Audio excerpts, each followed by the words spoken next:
Hi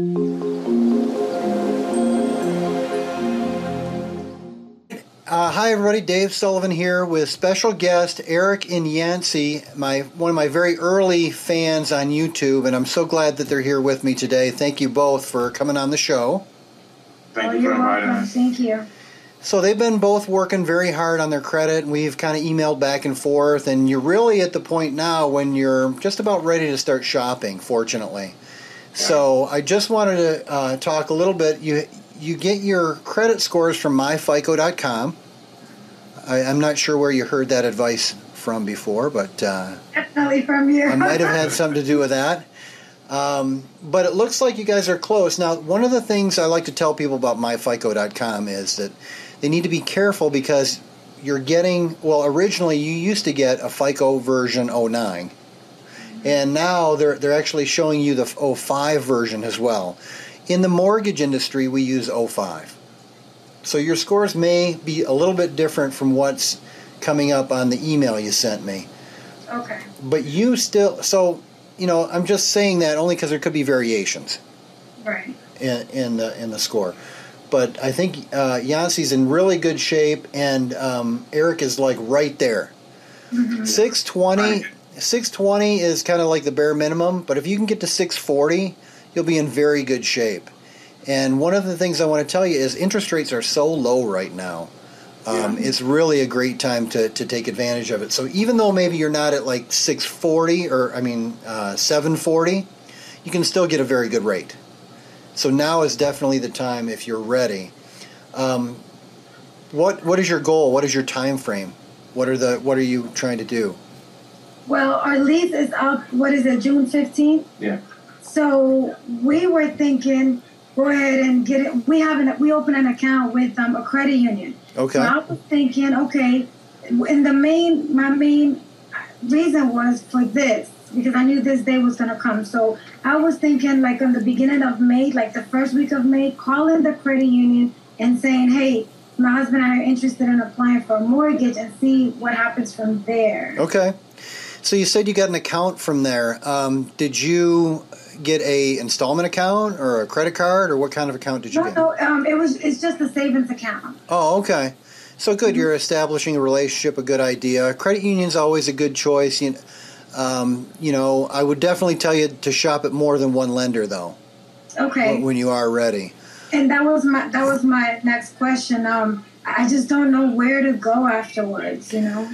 Yeah, and you know, so many people wind up watching an ad on TV, and then they call that person. And the people who advertise on TV are the people who are paying thousands and thousands of dollars that then have to make that up, usually on your loan.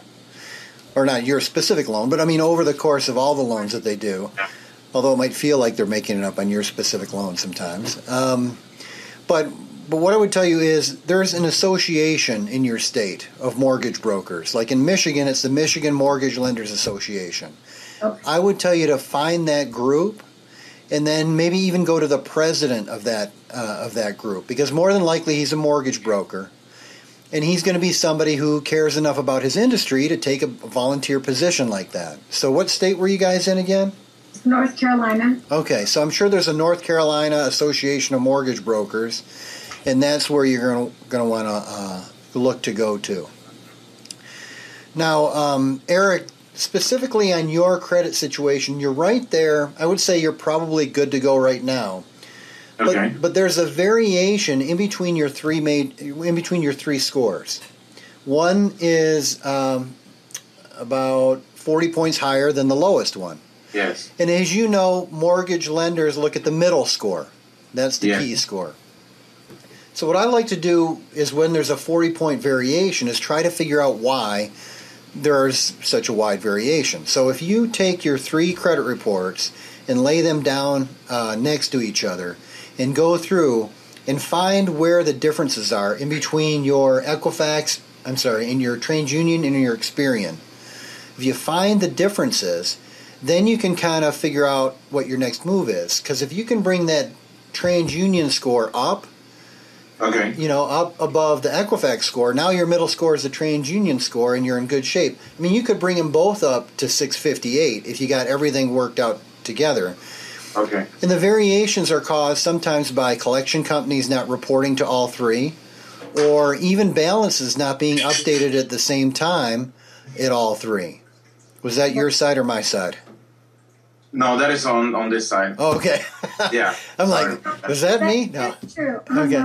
No. So that is correct, though, and I think I know what it is. Okay. It's a collection that's affecting him. He actually he didn't pay it full, but he settled it and he paid it, but it didn't get deleted. And then afterwards, he tried to go back and try for them to delete it, and they wouldn't. Right. I think that's the one that's showing. Yeah. Mm-hmm. Yeah, we've talked about that before on the videos. It's a pay for delete strategy, but you really need to do it prior to closing, or prior to paying, I should say. Yeah, well, I actually got into contact with them, and that was basically that was the reason why I was going to pay. I told them exactly that I was going to go ahead and pay it off, but I needed to delete it off my credit, and they told me it was fine. They were going to do it. They sent me a letter stating, well, it was mainly the payment letter stating that I paid it off and all that stuff. But when I looked at the credit, it was still there. And I kept on calling and see what they could do, and they kept giving me the runaround, telling me that they were gonna that usually they do it every 2 weeks on a Friday or something like that, and never did. Yeah. Well, I mean, you made the right move. At least you got some documentation from them that said it was paid.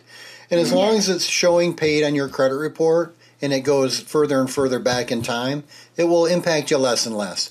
So, I mean, I think, and I'm sure you've seen this already, as you've worked on your credit, your scores have come up, obviously. I mean, I think I talked to, or we emailed at one point where you started out, and you guys were much lower than where you're at now. I mean, you guys, it's like night and day. Oh, yeah. So, and it doesn't, well, I mean, both you, it takes a team. It's not one person, but I don't know if you saw Wes, the interview I did with Wes a couple weeks ago. He was he works in state government, and he had bad credit, and he fixed it on his own. But the one piece of advice he gave was don't give up. And obviously you guys have not given up. So it's really important. It doesn't happen overnight, but you can get there. So, Rick, that's one thing that I would tell you is get your credit reports out, get TransUnion and Experian together. If there's anything else you can find, and then bring your balances down to 5% if you can on your revolving balances. I probably would start the process right now with a mortgage lender. I don't think you're far enough away to not. I think if you did. Very nervous, Dave. Very nervous. Oh, you'll be fine. And like I said, if you go to the right person, he'll take care of you. In the mortgage industry, which I've been a part of for 20 years now, there were a lot of very bad apples, and I've seen the worst of them. Most of them are gone because of all of the regulations that are now in place. But if you go to that association president or an officer on that association, they will take care of you. I am completely confident that they'd be able to do that for you. Okay. So Last year we tried actually. I work at a doctor's office, and there was a patient. She happened to be a broker. She handed me the card. She's like, hey, if you know of anybody. And then I looked at her. I was like, oh, my gosh, I'm looking for a home. But this was a year ago. And I went to her office. We met up. I gave her everything she needed, bank statements and so on. And she really wanted to help us. At that point, she couldn't. So she referred us to another broker at a different company. Okay.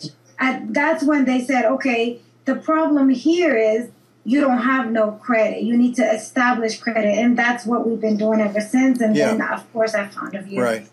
Well, yeah, and that was probably the right thing to do, for you guys at that point. But now I think that you're ready to talk to somebody again. And if you're comfortable with that person, I would definitely maybe consider them. But go to more than one. I think that's the best advice I could give you is go to more than one and get all your documentation together because like before, they're documenting to death now during the mortgage process. It's just more and more, and they're going to ask you for all kinds of stuff. But don't get freaked out. It's just part of the process. Okay. Yeah. Okay. Yanci's getting a little tensed up. Yeah, it's just like you say, it's a long process, and then they question you everything. Yeah. Where did $5 come from? Why did you use it? And it's like, wait a minute, but I'm not supposed to feel this way, you know? Yeah. Well, and don't feel like it's just because it's you. I mean, it's everybody. Everybody who's going through the process right now has to do that. And it's a lot of the regulation that the government has brought on the industry. So as long as you guys, have all your ducks in a row, looks like you do, don't make any career changes, right? So no job changes. How long have you guys been at your employment? 2 years? I've been there 3 years and a half, and he's been there almost 3 years. Oh, you guys are fine then. So, get your bank statements and your IRS statements and all that stuff together, and then you'll be prepared. But I wouldn't hand that to them first. Let them pull your credit, and then see if they can do something for you right now. More than likely, I think they will. Okay. Well, coming from you, it means a lot, really. I feel a little bit relieved, I can say. Yeah, I think you guys have done a great job, and I want to congratulate both of you, and definitely want to hear back from you when you move in. Thank you so much. Thank I have one more question. With the tax returns, once we give them copy, do they have to still go back to the IRS and look behind us and stuff? Well, I mean, they're not looking behind you. It's just part of the government's mandate that they go and get 4506Ts is what they get. So they get a copy directly from the IRS of what you filed. And it's not that they're doing this to go around behind you. It's just mandated by the government now. So, wow. Yeah. Interesting. Yeah. Is that it? Well, the reason I ask is because, to be honest with you, we've been doing it separate. For the past 3-4 years, just because I've been paying on a loan, not a loan, but I had owed them. So me and Eric been doing it separate. We even filed on separate addresses because I used my mom's address and he used ours. So I didn't know how that was going to affect us. Last year, they did question me. You guys are married. Why you're not doing it together? Right. It was kind of, I felt like, or they felt like there was some type of discrepancy there. No, I mean, people are allowed to do that. You're not required to file joint returns. You can have two separate ones. I think there's some advantages from a tax perspective that you might want to take advantage by filing joint. But, if Eric's not really ready to make that commitment to you, I totally understand. Okay. I just didn't know what to explain to them. I don't know. That's what I wanted to do at that point. It's not a big deal, and you'll have two separate copies of the returns, and you guys will be fine. Don't stress out. All right. Thank you, Dave. Thank you very much. You're the best. Thank you for the great advice. I'm gonna definitely keep up with you and keep looking at your videos as you post them. Well, thank you, and I'm very excited for both of you. Please keep in touch. I want to hear how it goes. Yeah, sure. Thank you very much. Great. Thank you. Bye-bye. Okay. Thanks again, guys. I appreciate it. Yeah, thank you. Yeah, take care. You too. Bye-bye.